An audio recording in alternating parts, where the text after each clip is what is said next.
The Israeli military is targeting densely populated areas in Gaza, bombing homes and shelters. More than 50 Palestinians have been killed across the Strip on Wednesday.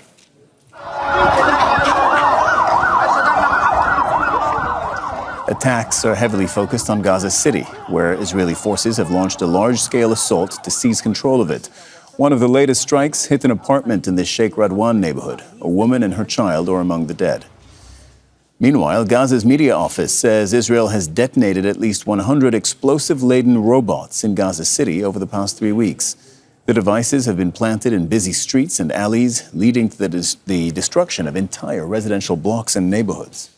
Our correspondent, Hani Mahmoud, reports from Gaza City.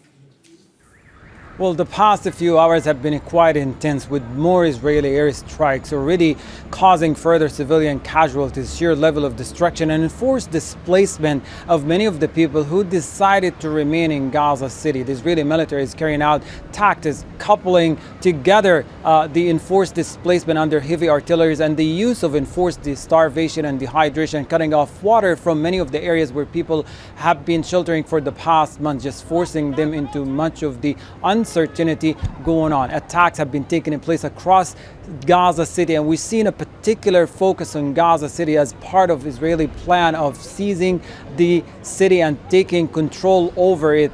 Many of the neighborhoods in the eastern part, particularly Zaytun neighborhood and Al-Shujaiya and Al-Tufah, these once very busy, overcrowded neighborhoods have turned into vast field of rubble due to the ongoing destruction and devastation by the airstrikes, by the drone strikes, as well as by the use of remote controlled robotic explosive devices that are planted throughout the night between residential buildings and residential clusters in both Zaytun and in the northern part of Gaza City, particularly in the Sheikh Radwan area, and detonated as early hours of the morning of every day, causing a great deal of destruction to many of the homes and many of the buildings and public facilities over the past few weeks. The Israeli military continues with its ongoing deliberate targeting of civilians as they queue for water outside in the streets or in front of a point of a free bread distribution or near a mud-made or mud-built ovens,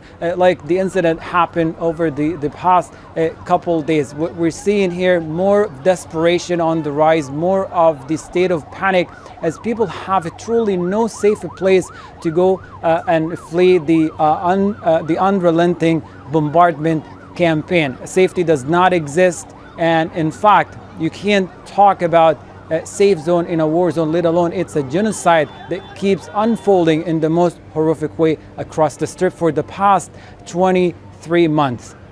Hani Mahmoud, Al Jazeera from Gaza City, Palestine. Don't miss out. Get the full picture. Subscribe to Al Jazeera for reliable news, expert insight. Like, share, stay ahead.